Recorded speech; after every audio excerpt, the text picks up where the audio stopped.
This is a war that should have never happened. It's a war the Russians tried repeatedly to settle on terms that were very, very beneficial to Ukraine and us. The major thing they wanted was for us to keep NATO out of the Ukraine. The big military contractors want to add new countries to NATO all the time. Why? Because then that country has to conform its military purchases to NATO weapon specifications, which means certain companies, Northrop Grumman, Raytheon, General Dynamics, Boeing, and Lockheed, get a trapped market. In March of 2022, we committed $113 billion. Just to give you an example, we could have built a home for almost every homeless person in this country. We then committed another $24 billion since then, 2 months ago, and now President Biden's asking for another $60 billion. But the big, big expenses are going to come after the war, when we have to rebuild all the things that we destroyed. Mitch McConnell was asked, can we really afford to spend $113 billion to Ukraine? He said, don't worry. It's not really going to Ukraine. It's going to American defense manufacturers. So he just admitted it's a money laundering scheme. And who do you think owns every one of those companies? BlackRock.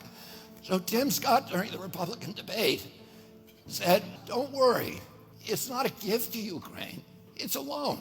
So raise your hand if you think that that loan's ever getting paid back. Yeah, of course it's not. So why do they call it a loan? Because if they call it a loan, they can impose loan conditions.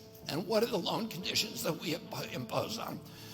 Number one, an extreme austerity program, so that if you're poor in Ukraine, you're going to be poor forever.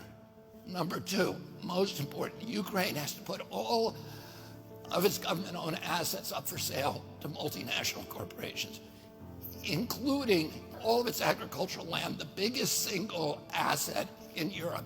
In Ukraine, there's been 1,000 years of war fought over that land. It's the richest farmland in the world. It's the breadbasket of Europe. 500,000 kids almost, Ukrainian kids, have died to keep that land as part of Ukraine. They almost certainly didn't know about this loan condition. They've already sold 30% of it. The buyers were DuPont, Cargill, and Monsanto. Who do you think owns all of those companies? Yeah, BlackRock. And then in December, President Biden gave out the contract to rebuild Ukraine. And who do you think got that contract? BlackRock. So they're doing this right in front of us. They don't even care that we know anymore, because they know that they can get away with it. And how do they know that? Because they have a strategy. And that strategy is an old strategy, which is they keep us at war with each other. They keep us hating on each other. They keep the Republicans and Democrats fighting each other, and black against white, and all these divisions that they sow.